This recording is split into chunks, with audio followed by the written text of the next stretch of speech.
자, 열역학교.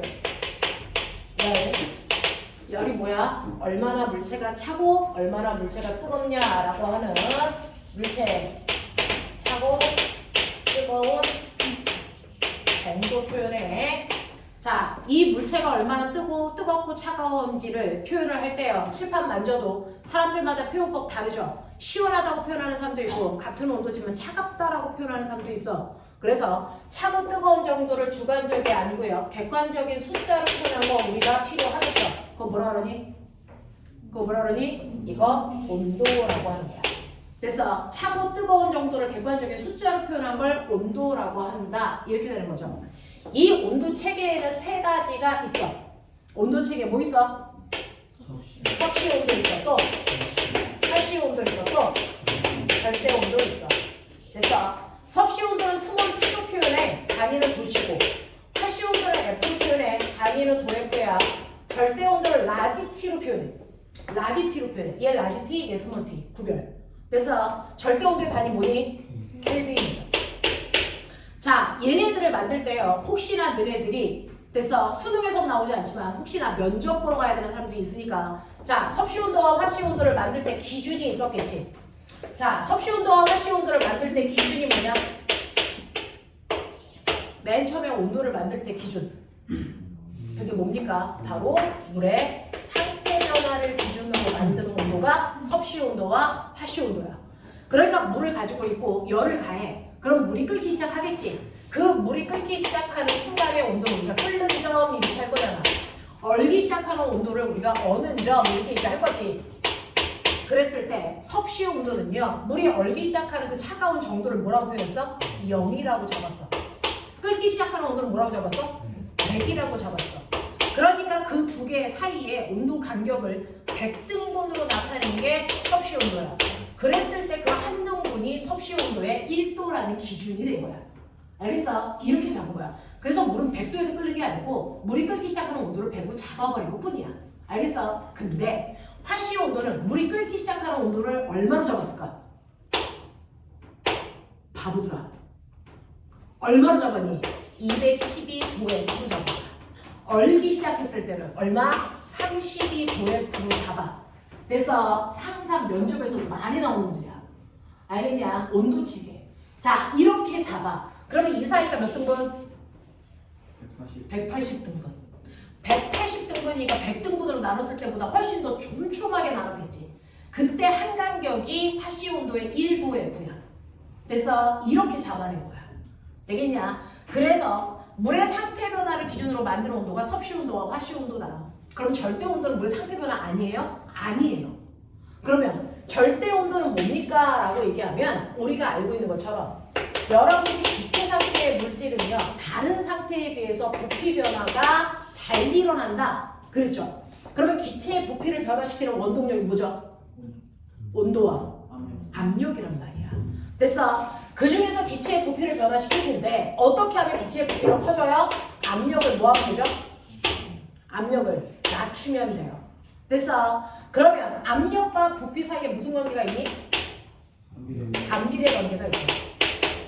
이 두 개 사이에 반비례 관계가 있다는 걸 설명한 사람, 과학자 누구니? 보일. 그래서 이 관계를 우리는 보일 법칙이라고 하고요. 이 보일 법칙으로 설명할 수 있는 게 여러분들이 풍선을 놓치면 풍선이 하늘 위로 올라가죠. 올라갈수록 풍선의 크기가 뭐해집니까? 커지죠. 왜 커질까요? 기압이 낮아지니까 부피가 커져서 점점 커지다가 터져서 떨어지는 거죠. 그래서 이게 보일 법칙이에요. 됐니? 그런가 하면 기체의 부피를 증가시킬 수 있는 또 다른 방법 뭐 있냐? 온도를 뭐 하면 되니? 높이면 돼. 그래서 온도를 높이면 돼. 그러면 온도가 높아지면 부피가 커지네? 이거 무슨 관계예요? 이거 비례 관계. 자, 이 두 개의 비례 관계를 설명한 과학자. 그래서 이걸 샤를 법칙이라고 하는 거지.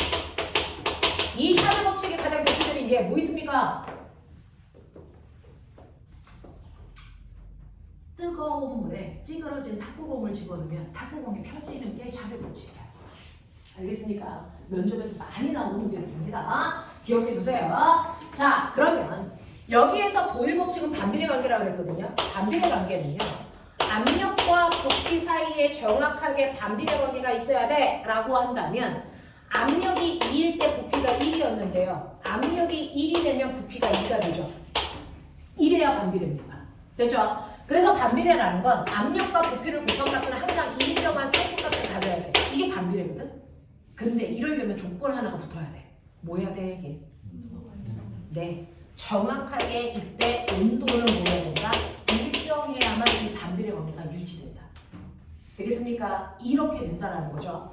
자, 그런가 하면 온도와 부피 사이에 비례 관계가 있는데요. 이때 온도가 섭씨 온도라면 0도일 때요. 부피 있어 없어?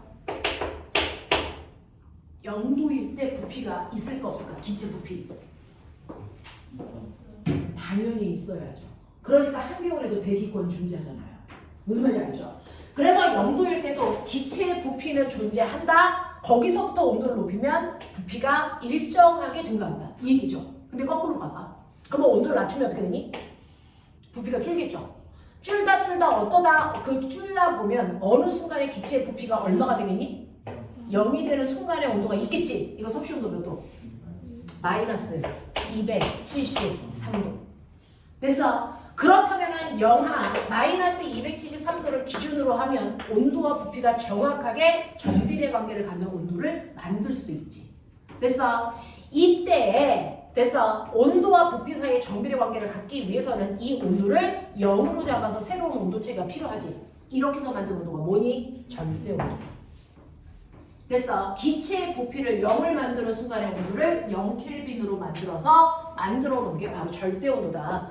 그래서 절대 온도는 뭐와 관련된 거야? 그 안에 있는 기체 입자의 운동 에너지와 관련된 온도. 됐어. 운동 에너지. 됐냐? 왜? 온도를 높이면 높일수록 기체의 부피가 커져. 왜요? 기체 입자의 운동 속도가 활발해지니까. 알겠습니까? 이거거든요. 그래서 절대 온도는 기체의 운동 에너지와 비례하는 온도를 만든 겁니다. 운동 에너지를 기반으로 만든 온도예요. 그랬을 때 기체의 운동 에너지가 0이 되는 순간의 온도를 0켈빈으로 하고요. 기억해 두셔야 되는 거. 섭씨 온도와 화씨 온도는 영하 온도가 존재합니다. 마이너스 10도. 알겠어? 마이너스 30도. 근데 절대 온도는 0켈빈보다 작은 온도가 존재할까 안 할까? 안 합니다. 우주에서 가장 낮은 온도가 0켈빈입니다. 알겠어? 그래서 운동 에너지를 기반으로 한 온도를 우리는 절대 온도라고 합니다.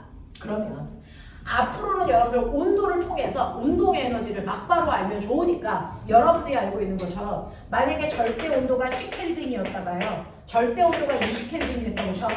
그러면 절대 온도가 10켈빈일 때보다 20켈빈일 때 운동 에너지 몇 배 커진다는 얘기야? 정확하게 2배 커진다는 얘기거든요.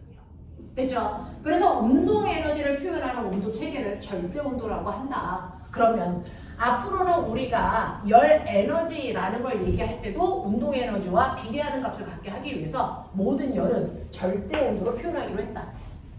그래서 지금부터 모든 과학 시간에 쓰는 온도는 절대 온도입니다. 절대 온도입니다.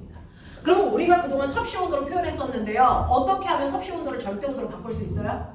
알고 계셔야죠. 섭씨 온도를 절대 온도로 바꾸는 방법. 절대 온도는 섭씨 온도에다가 273을 더하시면 됩니다. 그래서 273을 더하시면 됩니다. 그러니 여러분들이 알고 있는 것처럼 마이너스 273에다가 더하기 273을 해보세요. 0켈빈 나오죠. 알겠어? 그럼 우리가 알고 있는 0도라고 하는 건 몇 켈빈을 얘기하니? 273켈빈을 얘기하죠. 그래서 물의 얼은 점을 절대 온도로 바꾸면 273켈빈이야. 물의 끓는 점을 절대 온도로 바꾸면 얼마가 되니? 373켈빈이 되는 거죠.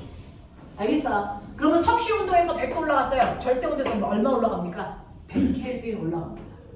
됐어? 그러니 섭씨 온도에서 온도가 10도 변해서 절대 온도에서도 10켈빈 바뀝니다. 온도 변화량은 똑같습니다.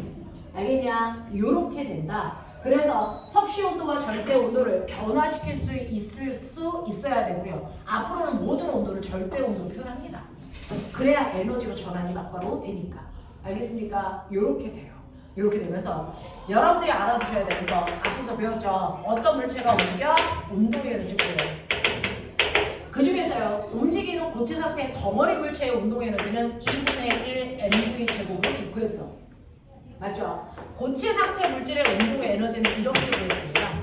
근데 여러분들은 몰라도 되지만 액체 상태, 물도 흐르잖아요. 흐르는 물의 운동 에너지를 어떻게 구하냐면 2분의 1 로피 제곱이고요. 이때 로는 흐르는 물에 밀도 집어넣으면 돼요. 그래서 이게 물의 운동 에너지야. 자, 그런가 하면 기체 상태 물질의 운동 에너지 어떻게 구해요? 2분의 3 kT로 구합니다. 여러분들은 물리 원만 선택해서 들으면 이게 왜 이렇게 나오는지 모릅니다. 물투에서 설명합니다. 됐죠? 2분의 3 kT가 기체의 운동 에너지를 구하는 거야. 그래서 바람의 세기. 알겠어? 이런 것들을 이걸로 구하는데 2분의 3 K는 상수값이에요. K는 볼지만 상수 집어넣으면 되고요. T가 뭡니까? 절대 온도예요. 됐어? 그래서 기체의 운동 에너지는 절대 온도에 비례합니다. 되겠냐? 이렇게 됩니다. 자, 이런 식으로 해서 여러분들이 온도 체계 N은 섭씨 온도, 화씨 온도뿐만 아니라 절대 온도도 있고 이 절대 온도가 기체의 운동 에너지를 기반으로 만든 온도다. 그래서 절대 온도가 2배 높아지면 기체의 운동 에너지 2배 커지는 거다. 알겠습니까? 기억해 두시면 되고 섭씨 온도와 절대 온도 사이의 관계 이런 관계가 있더라라고 하는 거. 알겠어? 여기까지 머릿속에 넣으셔야 되죠. 자, 그래서 제가 온도를 쟀어요.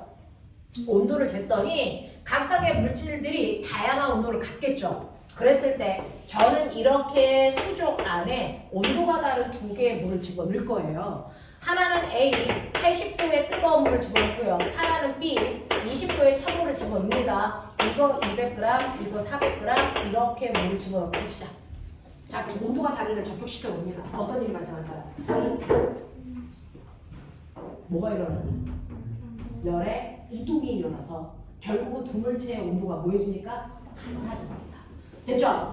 자, 그러면 열이 이동하는데요. 열의 이동 방향. 항상 뜨거운 쪽에서 차가운 쪽으로 열이 가죠. 그러면 거꾸로 차가운 쪽에서 뜨거운 쪽으로 가는 열의 양은 절대 존재하지 않아요. 열은 일방통행입니다. 열은 무조건 고온에서 저온으로만 열이 이동한다. 거꾸로는 열이 갈 수 없습니다. 이걸 열역학 제2법칙이라고 여러분 배우셨어요. 맞죠?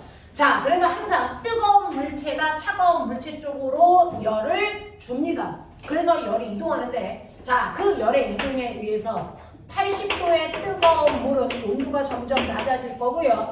20도의 차가운 물은 열받으니까 점점 온도가 높아지겠죠. 그래서 두 개의 온도가 같아지는 순간 우리는 더 이상 열이 이동하지 않는 무슨 상태가 된다?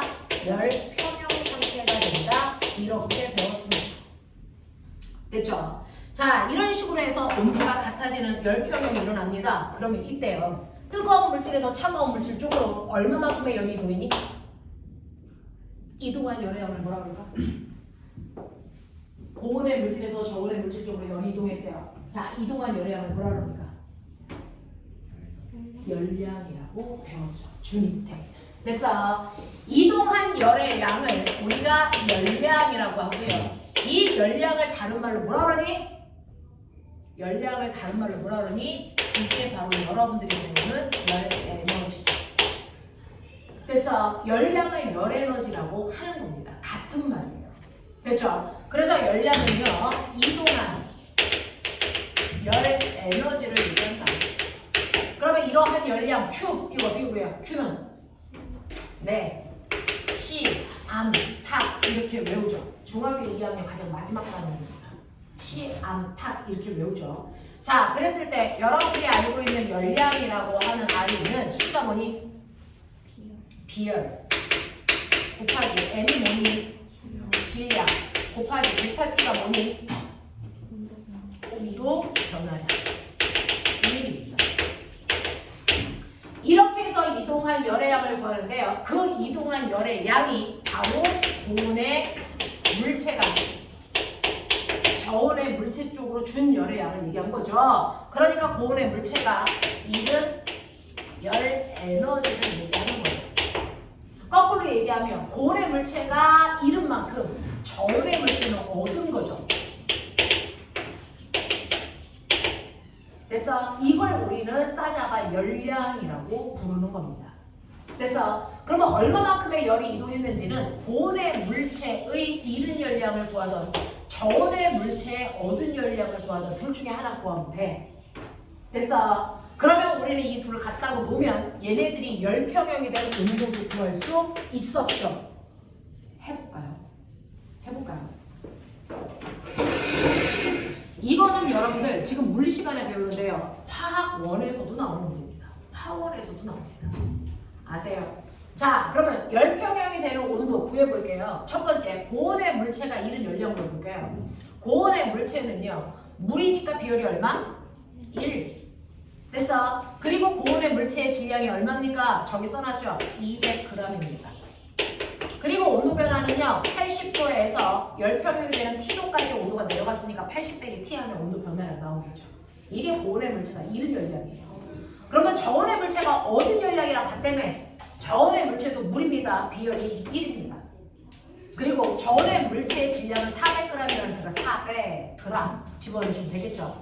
거기다가 온도 변화는요, 무조건 높은 온도에서 낮은 온도를 빼야 온도 변화량이 나옵니다. 됐죠? 그래서 저온의 물체의 온도 변화량은 T-20 하시면 되겠죠. 됐어? 이렇게 해서 계산하시면 200, 200 됐습니까? 이렇게 약분하시면 되겠죠. 자, 그래서 얘는 80-T는 보시는 것처럼 2T-40 그래서 3T는 120 그래서 T는 얼마입니까? 40도에서 열평형이 됐구나 라고 하는 열평형이 되는 온도 구했고요. 그러면 열평형이 될 때까지 이동한 열의 양이 얼마야? 여기다가 40 집어넣어 보시죠. 그러면 고온의 물체가 이른 열량이요. 200 곱하기 40 얼마입니까? 8000 줄입니다. 8000 뭡니까? 칼로리입니다. 왜요? 그램으로 계산했으니까 칼로리로 나와요. 그러니까 얘는 얼마라고? 8kcal와 같은 열량을 잃었다고 라는 얘기입니다. 이해됩니까? 이런 식으로요. 이동한 열의 양을 우리가 열량이라고 한다. 그 열량은 고온의 물체가 잃은 열량을 구해도 되고요. 저온의 물체가 얻은 열량을 구해도 된다. 이 두 개의 값은 같다라는 겁니다. 됐죠? 자, 그러면서 여러분들이 기억해 두셔야 되는 거 뭡니까? 이거 쓰셨죠? 여러분들이 기억해 두셔야 되는 거 열량이라고 하는 개념을 머릿속에 넣으면서 머릿속에 C라고 하는 모두 집어넣어야 된다. 비열이 뭔지도 머릿속에 정리되어 있었어야죠. 비열은 물질의 특성이다. 물질의 특성이다. 물질마다 다 다른 값을 가져옵니다. 그래서 비열을 측정하면 그 물질이 누군지를 예측할 수 있다. 맞습니까? 그럼 비열이 뭔데? 비열의 정의.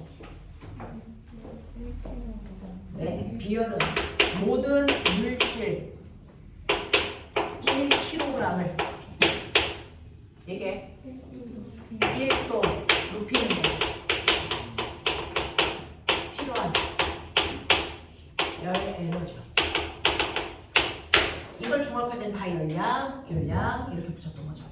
그래서 물질 1kg을 1도 높이는데 필요한 열 에너지를 우리가 비열이라고 하더라.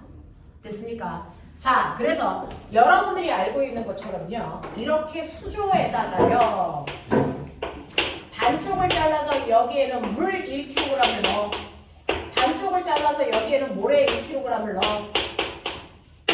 얘네들이 처음에 온도는 10도로 다 같았다고 치자. 그래놓고 내가 여기다가 열을 가할 거야. 백열전구를 틀어서 또는 태양을 켜서 열을 가할 겁니다. 그럼 백열전구나 태양은 동시에 같은 열을 주겠죠. 그랬을 때 온도가 올라가는 속도가 달랐어요. 왜? 비열 때문에. 되겠습니까? 그 중에서 모래는요. 태양으로부터 열을 10만큼 받았더니 온도가 1도 올라가 11도가 됐다고 치자. 자, 그렇다면 모래의 비열은 얼마로 본다? 15로 본다. 이렇게 된 겁니다. 근데 똑같이 10이라는 열을 줘도 물의 온도는 꿈쩍도 안 해. 그럼 얘가 1도 올라가 11도가 될 때까지 기다려봤어. 그랬더니 얘는 10이 아니고 100이라는 열을 받아야 겨우 1도 올라가더라고요. 그러면 물의 비율은 얼마로 본다? 100으로 본다. 이렇게 가는 거야. 그래서 이렇게 물질마다 똑같이 1kg를 가져다가 열을 줬을 때 1도 올라가는 속도가 다 달라요. 물질마다 비율이 다 다르기 때문이죠. 자, 그렇다면 비열은요. 네, 물의 비열이 훨씬 더 커요. 됐어? 그렇기 때문에 온도는 누가 더 잘 변하니? 모래의 온도가 훨씬 더 잘 변합니다. 비열이 작을수록 온도 변화가 크다고요. 알겠어? 이런 얘기거든요. 그러면 우리 몸속에 물은 몇 퍼센트 있습니까? 70% 있죠. 이렇게 비열이 큰 물이라는 물질이 무려 내 몸에 70%나 있는 이유가 있겠죠. 이유가 뭔가? 체온 조절에 유리하라고. 됐어? 그래서 한여름에 아무리 뜨거워도 내 몸의 체온은 잘 올라가지 않아. 한겨울에 아무리 추워도 내 몸의 체온이 잘 떨어지지 않아? 그게 바로 비열이 큰 물구되어 있기 때문이야. 알겠습니까? 이런 것들이거든요. 자, 그래서 비열은 물질마다 다 다른 크기를 가지고 있고 비열이 크다는 얘기는 온도가 잘 안 바뀐다는 얘기다. 그러면 이렇게 비열이 작은 물질과 큰 물질로 되어 있는 곳이 바로 어디입니까? 여러분들이 알고 있는 해안가에 있어요. 해안이 있죠? 여기는 모래가 있고요. 여기는 물이 있습니다. 처음에 다 똑같이 온도가 20도라도요. 똑같은 열을 받았을 때 모래의 온도는 쭉쭉쭉쭉 올라갑니다. 한여름의 온도가 50도까지 올라가죠. 그래서 얘는 한여름이지만 온도가 잘 안 올라가요. 왜? 비열이 크니까 25도까지 올라갔다고 치자. 됐습니까? 그렇다면 이 위에 공기가 이렇게 있을 텐데 열 평형으로요. 모래 위에 있는 공기는 50도의 뜨거운 공기가 됩니다. 말 되죠? 정신 안 차려? 자, 그 다음에 물 위에 있는 공기는요. 물과 열평형이 되니까 25도의 상대적으로 찬 공기가 됩니다. 그럼 꼬매가 차가운 게 무겁니? 뜨거운 게 무겁니? 차가운 게 무겁습니다. 그러니까 물 위에 있는 차가운 공기가 상대적으로 무거우니까 내려오고요. 모래 위에 있는 뜨거운 공기가 상대적으로 가벼우니까 올라갑니다. 그러면 아래쪽에 공기량이 달라지겠죠. 여기는 자꾸 내려오니까 공기가 많아질 거고 여기는 자꾸 올라가니까 공기량이 적어지죠. 됐어. 그럼 모든 것들은요. 이렇게 양적인 차이가 있는 거 싫어요. 그래서 어떡합니까? 공기가 많은 쪽에서 적은 쪽으로 공기가 수평으로 이동합니다. 이걸 우리 뭐라 그랬다? 바람이라고 한 거죠. 됐습니까? 그래서 바람이라는 게 불기 시작합니다. 그러면 낮 동안에 부는 바람 뭡니까? 네, 바다에서 육지 쪽으로 부니까 이거를 바다 해자 써서 해풍이라고 합니다. 밤이 되면 거꾸로 바람이 붑니다. 그래서 뭐가 붑니까? 물풍이 불죠. 이걸 두 개를 합해서 하루 동안에 부는 바람을 뭐라 그랬다? 해풍이라고 했다. 되겠습니까? 이렇게 표현한 거고요. 자, 우리나라 자체가 여러분들이 보시는 것처럼 우리나라 자체가 삼면이 바다로 둘러싸여 있는 반도 국가라서요. 우리나라를 넓게 거시적으로 보면 그 자체가 해안가야. 그래서 여기가 북태평양, 여기가 유라시아.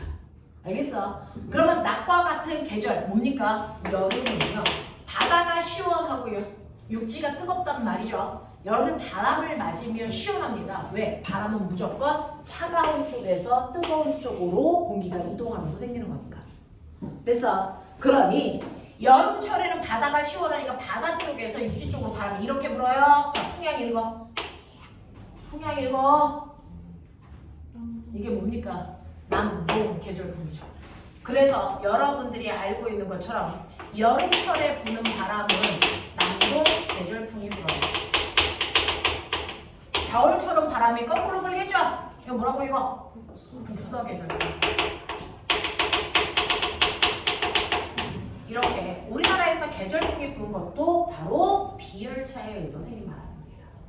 알겠습니까? 이렇게 된다 라고 하는 거 머릿속에 집어넣으시면 되죠. 그래서 비열이 뭔지를 머릿속에 집어넣으셔야 됩니다. 자, 그러면 우리가 열량을 구할 때요. Q는 CM 델타 T로 구하는데 이때 C가 비열이라고 그랬죠. 여러분들 어차피 화학 하셔야 되니까 그러면 CM을 곱한 값은 뭐라고 할까요? 한꺼번에 비열과 질량을 곱한 값을 우리 뭐라고 할까?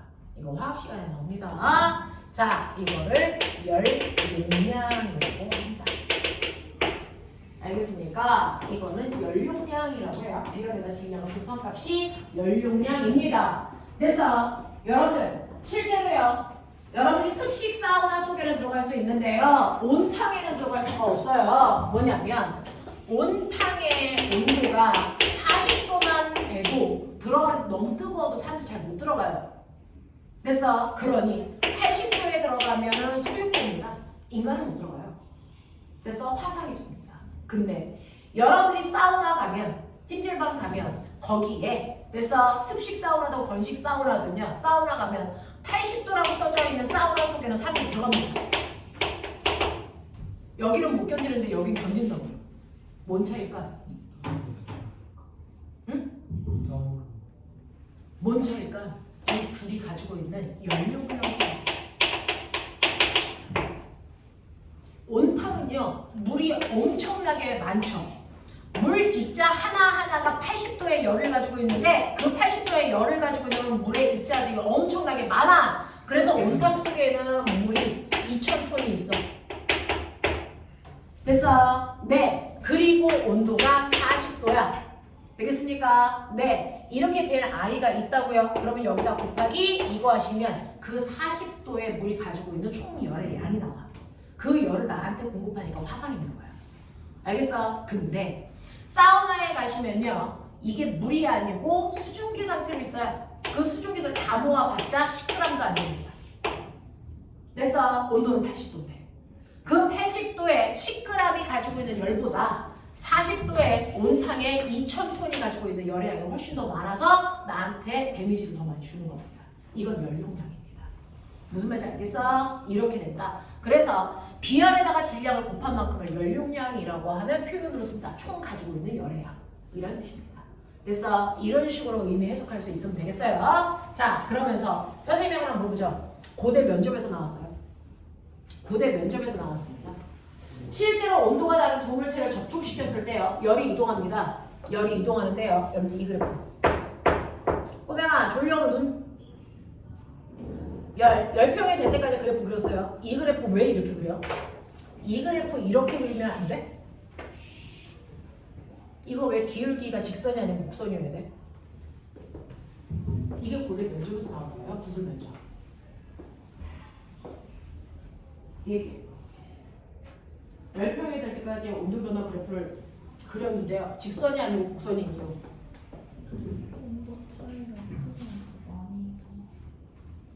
이거 기울기가 뭘까요? 얘 기울기가 점점 뭐해지니? 뭐해지니? 완만해지죠. 이게 기울기 점점 뭐해지니? 완만해지죠. 직선이면 기울기 일정하다는 얘기죠. 이 기울기가 뭘 의미할까요?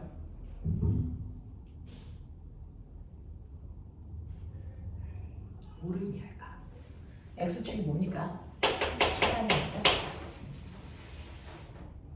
그래서 얘 뭡니까? 1분 간격으로 잘라보세요.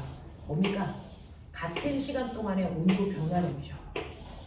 그래서 처음에는 1분이라는 같은 시간 동안의 온도가 이만큼이었다가 이만큼으로 온도가 이만큼 바뀔 정도로 열을 잃었어. 무슨 말인지 알아? 근데 열평형이 되기 직전에 보면 맨 처음에 온도가 이 상태였다가 이 상태로 온도 변화량이 요거밖에 안 돼. 뭔 말일까요? 같은 시간 동안에 이동한 열의 양이 같다 다르다? 다르다는 거예요. 그래서 초기에는 같은 1분 동안의 열이 많이 이동했다가 시간이 지나면 이동하는 열의 양이 점점 뭐한다? 줄어듭니다. 그러면 열을 이동시키는 원동력이 뭘까요? 열을 이동시키는 원동력이니까 처음에는 열이 많이 갔대 1분 동안. 근데 시간이 지나면 열이 조금 간대요. 그러면 열을 이동시키는 원동력은 뭡니까? 불의 온도차입니다. 됐어. 처음에는 두 물체 사이의 온도 차이가 무려 60도 나서 그 온도 차이만큼 미는 힘이 생겨요. 그래서 열이 많이 이동합니다. 근데 나중에 온도 차이가 별로 없어지면요 미는 힘이 약해집니다. 그래서 같은 시간이 지나도 이동하는 열의 양은 적죠. 근데 온도가 같아져요. 온도차가 없죠. 열을 못 밀어요. 그래서 이동하지 않습니다. 그래서 열평형이 되면 그때부터는 열이 이동하지 않습니다. 왜? 온도차가 안 생겼습니다. 무슨 말인지 알겠어? 이런 얘기 합니다. 그래서 열이 이동하는 건 두 물질의 온도 차이기 때문에 처음에는 같은 시간 동안에 이동하는 열의 양이 많다가요. 시간이 지나면 같은 시간 동안 이동하는 열의 양이 뭐한다? 줄어든다. 그래서 그래프가 직선이 아니고 곡선이 된다. 알겠습니까? 이렇게 되죠. 자, 그러면 열이 이동한대요. 열이 이동하는 방법 몇 가지? 세 가지. 첫 번째 뭐 있어요? 대류. 열이 이동하는 방법에 첫 번째 대류가 있죠. 두 번째 전도. 세 번째 복사입니다. 자, 전도는요. 어떤 매질을 통해서 열이 이동할 때 방식? 어떤? 고체 물질을 통해서 열이 이동할 때의 전달 방법이 전도인 거죠. 대류는요? 액체나 기체를 통해서 열이 이동할 때의 전달 방식이죠. 자, 복사는요? 어떤 매질의 도움도 없이 열이 직접 이동해 올 때 사용되는 방식이야. 됐어? 그래서 이렇게 난로가 있어, 자기야. 자, 난로가 있어. 그 위에 주전자 이렇게 올려놔. 물이 바글바글 끓겠지. 됐어. 자, 여기에 이렇게 주전자 있고요. 그 앞에 내가 막 서 있어. 맨 처음에 학교 가서 추우니까 난로 앞에 있어. 앞은 더럽게 뜨거워. 뒤는 차가워. 그래서 우리가 이렇게 뒤집죠. 그러면 이렇게 앞으로 직방으로 여기 전달이 오는 방식이 뭐였을까? 이거 복사입니다. 그리고 나서 뜨거운 물 먹으려고요. 주전자 손잡이를 만지니까 아 뜨거워. 이거 뭐죠? 이건 전도죠. 손잡이를 못 치니까. 그 안에 있는 물이 부글부글 끓어요. 이거 뭡니까? 대류입니다. 그랬다가 시간이 지나면 교실 전체가 따뜻해지죠. 이거 뭡니까? 대류입니다. 알겠습니까? 전체 교실이 따뜻해지는 건 공기를 대류시켰기 때문입니다. 알겠어? 네, 이런 식으로 열 전달 방법도 이해하고 계셔야 됩니다. 자, 그러면 이런 식으로요, 열이 이동해서 우리가 열량도 구할 수 있고 그 안에 전달되는 방식까지 봤다라는 얘기입니다. 자, 그러면 이렇게 열이 이동할 때요, 이동한 열 에너지, 열량을 우리가 열 에너지라고 하는데 여러분들이 아시는 열량은 우리가 일반적으로 단위 못 썼니? 열량의 단위 뭐 썼어요? 킬로칼로리 또는 칼로리 썼죠. 근데 물리에서는 이제 열량이라는 걸 열에너지라는 단어로 바꿔서 써요. 에너지의 단위는 뭡니까? 줄입니다. 자, 그럼 꼬맹아. 자, 이 1줄이라는 크기가 1kcal와 같습니까? 1kcal가 1줄이니? 그러면 1칼로리가 1줄이니? 아니라는 겁니다.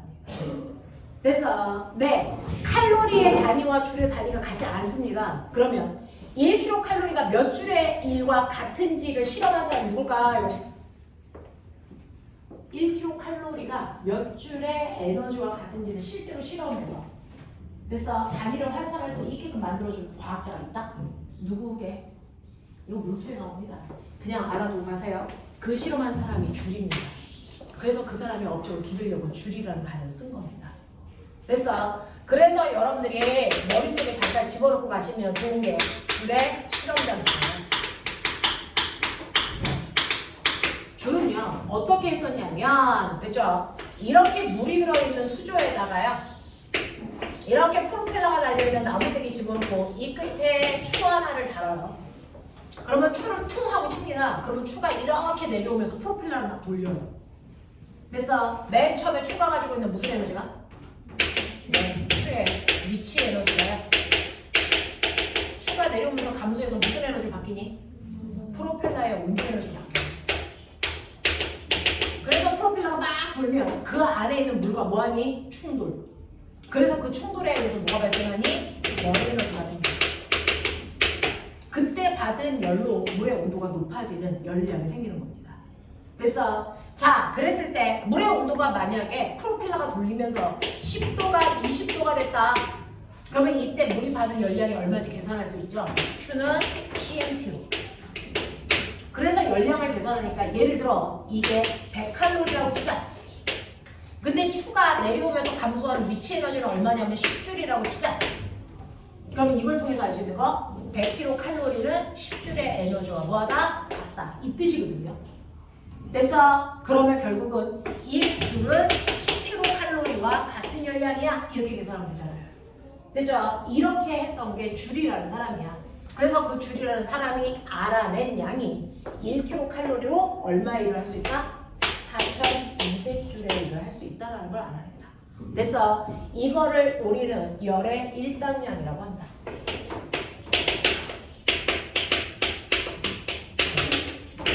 그래서 1kcal가 4200줄이야. 그러니까 1칼로리는 4.2줄과 같다. 이렇게 하시면 되겠죠. 알겠어? 그래서 앞으로는 칼로리를 줄로 바꿔서 계산할 수도 있습니다. 되겠냐? 이렇게 된다. 머릿속에 집어넣으시고요. 자, 그러면 이런 식으로 해서 열이라고 하는 것도 일을 할 수 있는 능력, 에너지를 갖습니다. 그러면 이러한 열 에너지가 어떻게 일을 할 수 있는지 그 안에서의 규칙성이 뭔지를 설명하게 드디어 여러분들이 고등학교 때 배우는 뭐였다? 열역학입니다. 됐죠? 돼요? 되겠어요? 자, 그러면 이 열역학 법칙 몇 가지 배웠었니? 연력학 법칙 몇 가지 배웠어? 3가지 배웠죠. 됐어. 물리에서 얘기하는 연력학 법칙 3가지가 있습니다. 그 중에서 제 0법칙부터 시작하는 거 있죠. 제 0법칙 있었고요. 제 1법칙 있었고요. 그 다음에 제 2법칙 있습니다. 이렇게 연력학 법칙 3가지가 있는데 그 중에서 연력학 제 0법칙이 뭘까? 라고 하면 얘를 선생님은 그냥 이렇게 불러. 원래 이런 이름 없어. 내가 그냥 해주는 거야. 그래서 연력학 제 0법칙을 선생님은 열평형법칙이라고 얘기해줘요.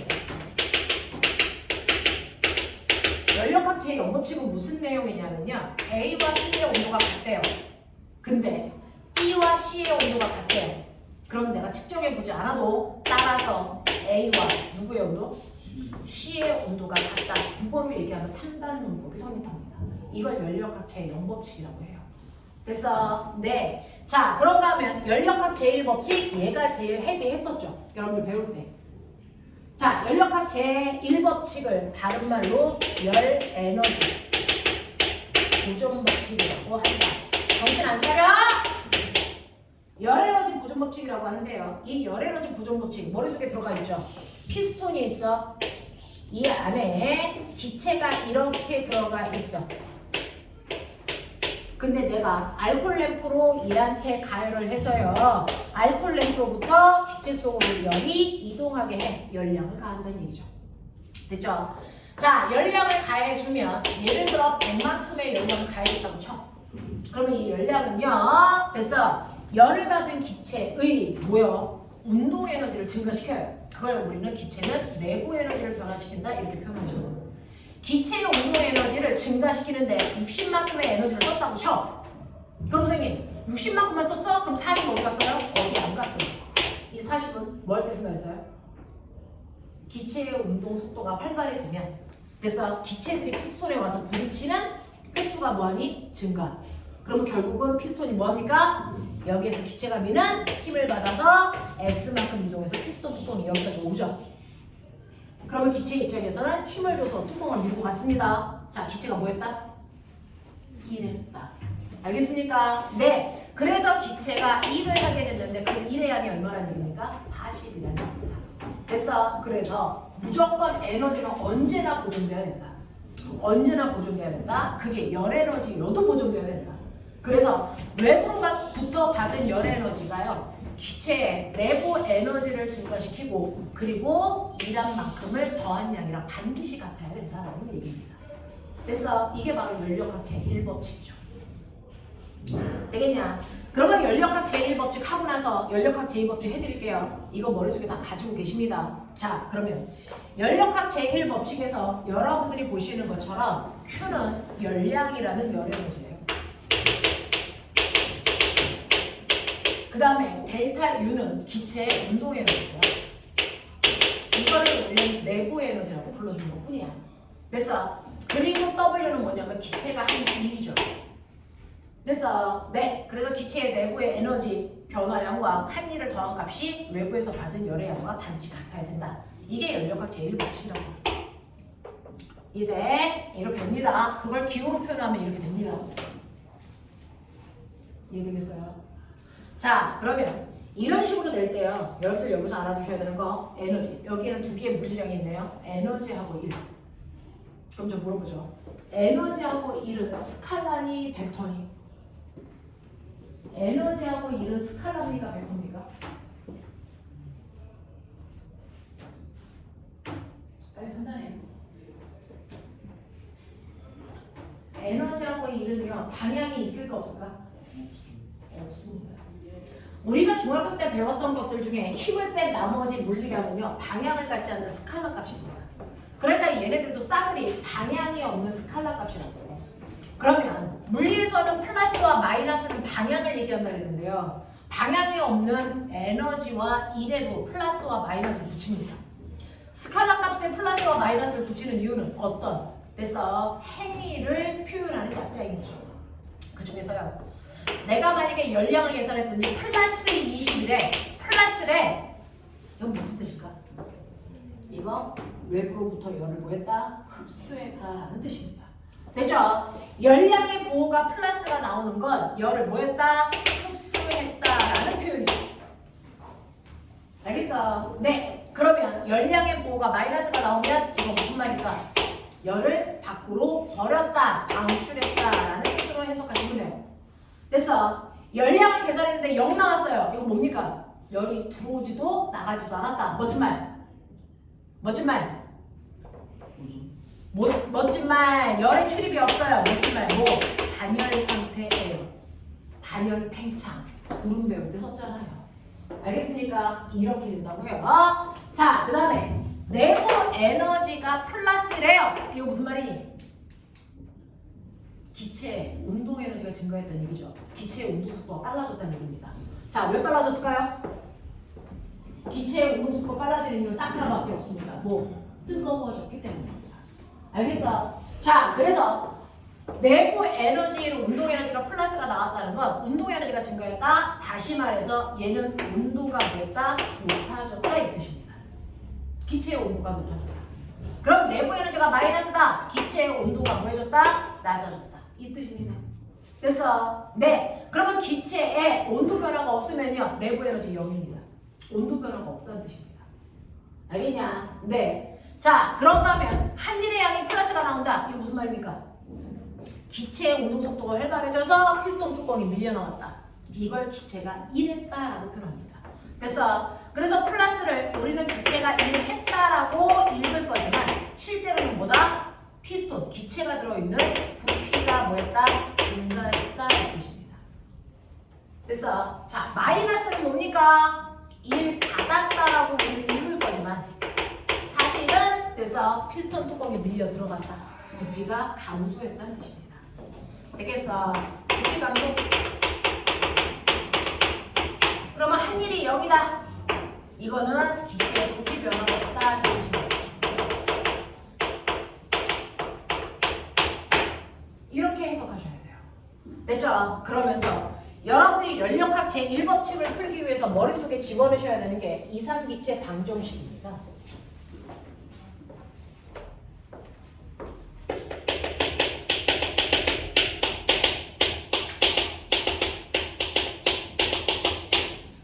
이상기체 방정식은 화학을 풀 때도 물리 역학을 풀 때도 가장 중요한 기체의 속성을 설명하는 법칙인데요. 자, 이상기체 방정식은 중학교 때 배웠던 그래서 법칙 3가지를 조합한 거예요. 화원을 했으면 좀 들은 게 있을 텐데. 이상기체 방정식은요, 여러분들이 중학교 때 배웠던 3가지 법칙을 조합한 거죠. 뭡니까? 좀 전에 했어요. 무슨 법칙? 공유 법칙. 무슨 법칙? 샤넬 법칙. 이번에 중학교 3학년 1단원에서 나오는 무슨 법칙? 아보가드로의 법칙.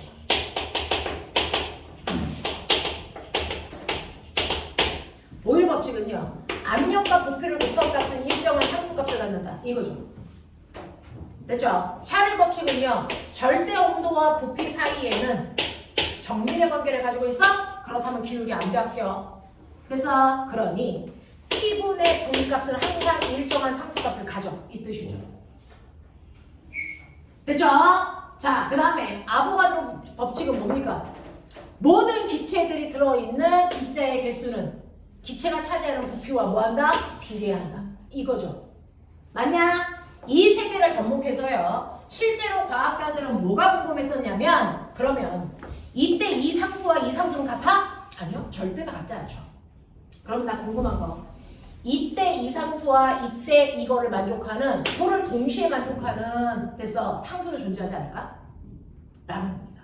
보일의 법칙과 샤를의 법칙을 동시에 만족하는 상수는 존재하지 않을까? 이거 존재합니다. 그러면 이 둘을 만족하는 특이한 상수가 우리는 이걸 기체상수라고 합니다. 나는 이 기체상수를 찾아보고 싶어 이렇게 생각한 거죠. 그래서 압력과 부피를 곱한 값이 일정한 값을 유지하는 상수와 그래서 절대 온도분의 부피가 비례하는 상수값. 그래서 이 둘을 동시에 만족하는 상수를 찾고 싶어? 나는 이거 기체상수라고 할래. 되겠어? 자, 그래서 이 상수를 찾기 위해서 여러분들이 알고 있는 0도씨 1기압 1몰의 기체가 차지하는 부피가 22.4L라고 하는 거 알죠? 이때의 공간을 우리가 표준 상태 STP 공간이라고 해요. 그래서 여기에 있는 압력에는 1기압을 넣습니다. 부피에는 22.4를 넣습니다. 자, 그리고 라지 T니까 섭씨 온도가 아니고 절대 온도겠죠. 0도는 얼마? 273켈빈 넣습니다. 알겠어? 이렇게 해서 계산한 값이 기체 상수 얼마 나옵니까? 얼마 나옵니까? 8.1이 나옵니다. 이게 기체 상수입니다. 됐어? 여러분들 8점이라는 거 외울 필요 없어요. 필요하면 줄 거고 물리 원에서는 기체 상수가 필요해요. 됐어? 근데 보면 봐봐. 1몰일 때 부피가 22.4라서 기체 상수가 8.2 나와. 그러면 2몰일 때 부피가 2배야. 됐어? 그럼 기체 상수가 몇 배 되겠니? 2배. 알겠어? 기체가 3몰이면요. 부피가 3배니까 기체 상수도 3배 됩니다. 그러면 기체가 n몰이면 부피도 n배 커지니까 기체 상수도 n배만큼 커집니다. 알겠습니까? 이렇게 해서 만들어진 게 기체 방정식이고요. 이러한 기체 방정식을 분수로 외우기 싫어서 분수 없이 정리한 게 보시는 것처럼 PV는 뭡니까? NRT라고 하는 기체에서 성립되는 멋진 공식이에요. 기체 방정식이라고 합니다. PV는 NRT. 그래서 이때 P는 압력이고요. V는 부피고요. N은 몰수고요. R은 기체상수고요. T는 절대온도입니다. 됐죠? 이렇게 된 걸 기체 방정식이라고 합니다. 되겠니? 근데 아까 보신 것처럼 이렇게 피스톤 속에요. 기체를 집어넣고요. 내가 가열을 아무리 해서 피스톤이 밀려 나오더라도 그 안에 있는 기체의 분자수 변하지 않습니다. 기체 상수도 변하지 않습니다. 그러니까 이 두 개를 곱한 값은 항상 일정한 상수값을 가져요. 그래서 이거를 이렇게 비례상수 K로 바꾸시면 됐죠? 네, 이걸 지우면 압력과 부피를 곱한 값은 항상 절대 온도에 비례한다라는 얘기입니다. 우리는 이것만 가지고 모든 문제 다 풀 수 있어요. 이걸 연력학 쓸 때 할 겁니다. 그래서 연력학을 할 때 기체 방정식에서요. 기체 방정식 PV는 NRT라는 거 기억해 주시고 우리가 쓰는 건 압력과 부피를 곱한 값은 절대 온도와 비례한다. 요것만 있으면 물리원 다 풀린다. 됐어. 자, 그러면 이거 가지고 아까 했던 물리원에서요. 기본적인 거 하나만 보시면 여러분들이 알고 있는 Q는요. 델타 U 플러스 W예요. 됐죠? 그래서 카르노 순환기간이라고 하는 거 한 번만 보여드릴게요. 압력, 부피. 압력과 부피가 반비례 관계가 있어. 이거 정확하게 이렇게 반비례 관계가 되려면 조건이죠. 온도가 일정해야 되겠죠. 되겠어? 자, 그래서 여기가 2이고 여기가 1이라면 이때 부피가 1이고 이때 부피가 2야. 자, 이렇게 압력과 부피가 정확하게 반비례 관계가 가질 때 온도 값은 항상 일정합니다. 이때 온도는 10도라고 치죠. 그래서 네, 10켈빈이라고 치죠. 절대 온도여야 되니까. 자, 근데 이런 그래프를 그려도 반비례 아니야? 그죠? 이렇게 그려도 반비례예요. 자, 그러면 이거 이렇게 적어보니까 얘는 이렇게 되네. 압력이 2일 때 부피가 2네? 네. 그래서 자, 압력이 1일 때 부피는 무려 4네? 뭐 이렇게 되는 또 다른 반비례 그래프가 있다고 치자. 자, 그랬을 때 자, 하얀색 그래프의 온도가 10켈빈이라면 여기 있는 보라색 그래프의 온도인 T1은 10켈빈보다 온도가 뭐 할까요? 뭐 할까요? 얘는 압력과 부피를 곱한 값이 2인데요. 얘는 압력과 부피를 곱한 값이 4죠. 압력과 부피를 곱한 값이 절대 온도와 뭐 한다고요? 비례한다고요. 그러니까 이게 10일 때보다 20이 되면 됐어? 10이 아니고요. 2일 때보다 4가 되면 절대 온도가 2배 커진다는 얘기입니다. 됐어? 그러니까 이게 10켈빈이라면 얘는 PV 값이 2배 커졌기 때문에 절대 온도도 2배 커져 20켈빈으로 보시면 되겠죠. 그렇죠? 그래서 얘는 20켈빈짜리구나 이렇게 볼 수도 있어요. 무슨 말인지 알겠어? 네. 그래서 이런 식으로 온도가 일정한 곡선을 우리는 뭐라고 하냐면 드론 곡선 되겠어? 이렇게 불렀습니다. 자, 그러면서 카르노 순환기간 보여드릴게요. 카르노 순환기간은요. 여기에서 얘네들이 이렇게 그려져요. 기억나요? 여기를 A, B, C, D. A에서 출발해서 B로 갔다가 B에서 C로 갔다가 C에서 D로 갔다가 D에서 A로 가요. 기억나죠? 한 바퀴 돌아오니까 순환한 건데요. 이 순환하는 과정에서 연력학을 설명한 사람이 카르노라는 과학자라서 그 사람의 이름을 일단 카르노 순환 과정. 되겠어? 자, 그럼 카르노 순환 과정을 한 바퀴 돌려볼 건데요. 정신 차려라. A에서의 온도, B에서의 온도, C, B 다시 A로 돌아오는 과정에서의 얘 온도는 어떻습니까? 자, 온도는요. 여기 압력하고 부피밖에 없죠. 그 곱한값으로 예측하시면 돼요. 그러니 A는 압력과 부피를 곱하시면 1입니다. B는요. 압력과 부피를 곱하시면 2예요. 그러니까 적어도 A일 때보다 B로 바뀔 때 절대 온도가 2배 커졌어. 이렇게 생각하시면 되죠. 됐죠? C로 가시면 2 곱하기 2라서 얘 3이다. 그러니까 B일 때보다도 절대 온도가 2배 또 커졌네. 이렇게 보시는 거예요. 됐죠? 그랬다가 D로 갑니다. D는요. 곱해보시면 얼마입니까? 2입니다. 절대 온도가 절반으로 줄었어. 이렇게 되는 거죠. 됐죠? 그리고 다시 A로 돌아오는데 A는 1입니다. 또 절대 온도가 절반으로 줄었네. 라는 얘기입니다. 됐죠? 이렇게 압력과 부피를 곱한 값 그 자체를 그냥 온도로 보시면 된다. 알겠어? 몇 배 커졌는지 몇 배 줄어들었는지 온도로 표현한 거다. 자, 그럼 이거 가지고요. 카르노 순환 기관에서 여러분들이 보시는 Q는 델타 U 플러스 W인데요. 이때 A에서 B로 갑니다. B에서 C로 가고요. C에서 D로 가고요. D에서 다시 A로 와. 머리 제대로 열어라.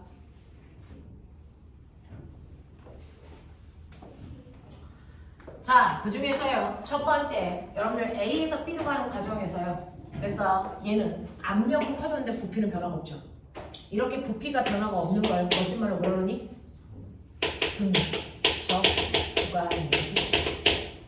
그래서 A에서 B로 갈 때 부피 변화가 없어요. 부피 변화가 없으면 피스톤을 밀지도 들어오지도 않았다는 거죠. 부피 변화 없었기 때문에 한 일이 얼마입니까? 0입니다. 대신에 기체의 온도가 2배 커졌어. 내부 에너지가 2배 증가했다는 얘기예요. 자, 그러면 내부 에너지가 2배 증가했다면 기체가 뜨거워져서 운동 속도가 활발해졌다는 얘기죠. 뜨거워졌다는 얘기를 해서 열을 2배 높였다는 얘기를 그럼 2배 높아진 건 난 열을 100만큼 흡수했다라고 칠게요. 이런 얘기예요. 내부 에너지가 2배 증가하기 위해서 열을 100 흡수했다고 치자. 자, 그렇다면 이 둘을 더한 값이 얘랑 같아야 되니까 그럼 얘는 외부로부터 열을 100만큼 정확하게 흡수해서 흡수한 모든 열을 내부 에너지 증가한 게 다 썼구나 라는 뜻입니다. 납득합니까? 자, 그 다음에 B에서 C로 갑니다. B에서 C로 갈 때 보시면 부피가 증가해요. 기체가 들어있는 피스톤의 뚜껑이 밀려 나왔다는 겁니다. 됐죠? 그럼 밀려 나왔으면서 자, 내부 에너지가 2배 커졌어요. 내부 에너지 2배 키우기 위해서 필요한 열을 100이라고 했으니 얘도 2배 커졌으니까 똑같이 100만큼의 내부 에너지가 증가. 그리고 얘 1도 했죠. 자, 그럼 이제 계산하세요. 한 일이 얼마입니까? 정확하게 계산할 수 있어야죠. 한 일 얼마? 기체가 한 일 얼마야? 너네 구할 수 있어야 돼. 완전 되잖아. 한 일 얼마? 어딨어? 한 일이요. 이 그래프 B에서 C로 가는 그래프 밑에 있는 면적 전체가 한 일이죠. 왜요? 우리가 중학교 3학년 때요. 한 일은 물체에다가 힘을 줘서 밀고 간 거리라고 했어요. 되겠어요? 네, 그래서 이렇게 피스톤 속에 있는 기체가 열받아가지고요. 기체가 됐죠? 이 피스톤을 밀고 나갔습니다. 이렇게. 그러면 이 피스톤에다가 힘을 줘서 밀고 간 거리를 곱하면 한 일이죠? 자, 근데 이거 잘 보시면요. 압력은 뭡니까? 단위 면적당 밀은 힘이죠. 그러면 유레카 느껴라. 힘은 압력에다 면적을 곱한 값이야. 됐어? 그러니까 이 힘자리에다가요. 압력에다가 면적을 곱하시면 이 자체가 힘이라고요. 거기다가 밀고 간 거리를 곱하면 되는데 이때 기체가 압력을 받는 면적 어디 있어요? 피스톤 넓이. 이게 A예요. 밀고 간 거리 없어요? 요거죠. 그러면 결국은 A에다 S를 곱한 값이 뭡니까? 이게 뭡니까? 요거죠. 바로 부피 변화량입니다. 되겠어? 자, 그러니 기체가 한 일은요. 어떻게 구하면 된다? 기체가 한 일은 압력에다가 부피 변화를 곱한 값으로 계산하면 된다. 이게 기체에서 한 일 구하는 방법인데 압력은 어디 있습니까? 그래프에 세로에 있죠. 부피는 어디 있습니까? 가로에 있죠. 그러니까 가로와 세로를 곱한 면적이 바로 한 일입니다. 되겠어? 자, 그래서 한 일은 면적으로 구하시면 돼요. 자, 그래서 구해보세요. 1 곱하기 2. 한 일이 2입니다. 되겠어? 자, 그럼 내부 에너지 100만큼 증가시키기 위해서 100만큼의 열이 필요했고요. 한 일을 하기 위해서 이만큼의 에너지가 필요했어. 그럼 외부로부터 102만큼의 에너지를 흡수했어야 된다. 납득하냐? 이 얘기입니다. 됐죠? 자, 그 다음에 C에서 D로 가는 과정 보세요. C에서 D로 가는 과정도요. 보시면 B에서 C로 갈 때 부피는 증가했지만 압력은 변화가 없어. 압력이 안 바뀌었으니까 등압 과정이야. 됐지? 자, 근데 C에서 D로 갈 때는 부피의 변화가 없네. 다시 등적 과정이야. 부피의 변화가 없다는 얘기는 한 일이 없다는 얘기입니다. 대신에 내부 에너지가 절반으로 줄었어요. 2배 늘 때 100이라는 열이 필요했다면 2배 감소하기 위해서는 100이라는 열을 방출을 했어야 됩니다. 그러면 이때 열은 밖으로 100만큼 방출했네. 됐어? 이런 얘기야. 이해되지? 자, 그 다음에 D에서 A로 갑니다. D에서 A로 갈 때요. 압력 안 바뀌었으니까 등압 과정이에요. 근데 내부 에너지가 또 절반만큼 주네. 그러니까 또 열을 100만큼 방출해야 되겠네. 이런 얘기야. 그리고요. 요번에는 부피가 감소하니까 이를 받았겠죠. 얼마만큼? 밑에 있는 열만큼. 그게 얼만데? 마이너스 1이야. 그러면 이 구간에서 밖으로 방출한 열은 얼마야? 마이너스 101이야. 이렇게 된다고요. 그래서 이게 다 계산이 돼. 되겠냐? 자, 근데 신기한 거 보여줄게요. A에서 출발해서 다시 A까지 돌아오는 동안, 그러니까 한 바퀴 순환하는 동안 얘네들의 총량을 보자. 총량을 보자. 한 바퀴 순환하는 동안 열을 흡수했다가 열을 방출합니다. 그러면 결국 총 열의 출입량은 얼마입니까? 흡수한 거 202, 방출한 거 201. 그럼 결국은 한 바퀴 도는 동안 열을 뭐 했니? 흡수했죠. 얼마만큼? 1만큼. 맞습니까? 이해돼? 이거? 이해돼? 오케이. 내부 에너지 변화량은 얼마일까요? 한 바퀴 순환하는 동안? 이거 0 나옵니다. 왜? A의 온도에서 다시 A의 온도로 왔기 때문에 기체의 온도 변화가 없어요. 제자리로 돌아왔어요. 기체 내부 에너지의 변화량 없습니다. 그러면 이렇게 한 바퀴 도는 동안요. 그래서 이러한 열기관, 이걸 바로 열기관이 이 과정을 이용하는 거고요. 열기관의 가장 대표적인 게 증기기관차거든요. 그 증기기관차가 이렇게 한 바퀴 순환하면서 바퀴를 돌기를 일 얼마만큼 했어요? 자, 계산해요. 한 일 얼마입니까? 플러스 1입니다. 그래서 근데 이 플러스 1이 뭐랑? 얘랑 반드시 같아요.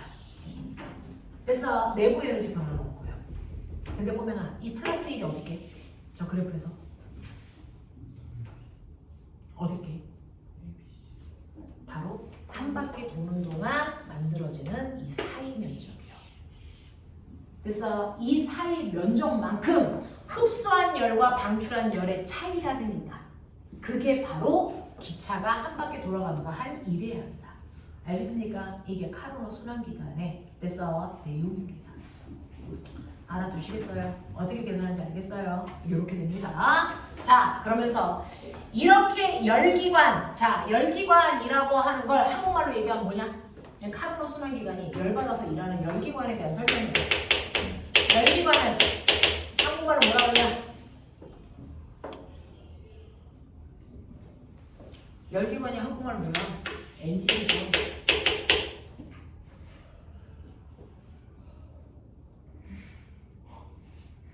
너네가 알아듣는 게 한국말이고 못 알아듣는 게 외국어 아니야? 너네 열기관 못 알아듣잖아. 엔진은 알아듣잖아. 엔진이 한국말이고 열기관이 외래어지. 그치? 그런 거지. 그래서 한국말로 엔진이야, 엔진. 그래서 자동차 엔진. 자, 자동차 엔진의 열 효율 얼마야? 이거죠. 자, 열기관의 에너지 효율이요. 열기관들의 습관적으로 이렇게 그리죠. 이게 자동차 엔진 모양이야. 그쵸? 자, 그러면 이 엔진으로요, 열을 주입합니다. Q1만큼 100. 근데 그 열 중에 일부는 일하는 데 씁니다. 20. 그럼 결국은 열 에너지 보존돼야 되니까 똥으로 나가는 열이 얼마일까? Q2 얼마? 82. 됐어. 이거야. 그러면 이 엔진이라는 열기관의 열 효율 얼마입니까? 열 효율은요, 내가 준 열 중에서 얼마나 일하는 데 썼어? 이 얘기입니다. 이게 열 효율이죠. 됐죠? 이걸 다시 쓸까요? Q1분의 W 어떻게 구할 수도 있어? Q1 빼기 Q2죠. 맞아. 이거죠. 자, 근데 이걸 수학적으로 계산하면 어떻게 됩니까? 1 마이너스 Q1분의 Q2죠. 됐어. 다 같은 거야. 내가 수학적으로 현란하게 보이게 써준 거야. 됐어. 그럼 얘 열 효율 구해볼래요? 집어넣은 게 얼마야? 네. 그 중에서 한 일이 얼마야? 20. 그러면 이 엔진의 열 효율 얼마야? 0.2. 알겠습니까? 이거예요. 여기다 곱하기 100 하시면 퍼센트로 나올 거고요. 우리는 일반적으로 곱하기 100 안 합니다. 그래서 이 엔진의 열 효율은 0.2예요. 그럼 선생님, 저는요 0.2가 아니고 열 효율을 1로 할 수는 없어요? 열 100 줬는데 얘 1, 100하게 할 수 없어요? 얘기해. 할 수 있다 없다? 없다. 왜 없니? 할 수 없다는 걸 설명한 게 뭡니까? 연력학 제2법칙이죠. 됐어. 열 효율이 100%인 열 기관을 만들 수 없다라는 걸 설명한 게 바로 연력학 제2법칙입니다. 됐죠? 그래서 연력학 제2법칙까지 할게요. 연력학 제2법칙을 선생님은요 별도로 뭐라 그러냐면 얘는 열 이동법칙이다. 선생님이 이렇게 설명해요. 열은 무조건 고온의 물체에서 저온의 물질 쪽으로만 간다. 거꾸로 갈 수 없다. 일방통행이다. 알겠습니까? 그래서 열은 항상 고온에서 저온으로 열이 흐른다. 열 흐름을 설명한 법칙입니다. 됐어? 그 열이 흐르는데 그 흐르는 열의 방향을 이용해서 그 중에 일부를 뽑아다가 나 뭐 할 수 있다? 일할 수 있다. 근데 일부만 뽑을 수 있다. 전체를 다 뽑을 수 없다. 전체를 다 뽑으면 열의 흐름이 생기지 않기 때문이다. 됐어? 그래서 열 효율이 1인 열기관은 불가능하다. 그래서 열 효율이 1인 열기관을 우리가 연구기관이라고 하는데요. 연구기관을 만들 수 없다가 연력학 제2법칙으로 설명하는 겁니다. 열은 반드시 흘러야 됩니다. 그래서 열은 반드시 흘러야 되기 때문에 뜨거운 쪽에서 차가운 쪽으로 빠져나가는 열이 필요하다. 그러니까 열을 모두 다 잡아서 일할 수는 없다라는 거다. 알겠어? 이게 연력학 제2법칙입니다. 되겠어? 여기까지는 이해 안 되는 거 없습니까? 되겠습니까? 네. 자, 그러면 선생님하고요 10분만 끊었다가 이제부터 여기에 해당되는 문제들 계속 시험 봐서 쳐봤죠. 그래서 이것들이 시험 끝나고 그러니 눈이 그냥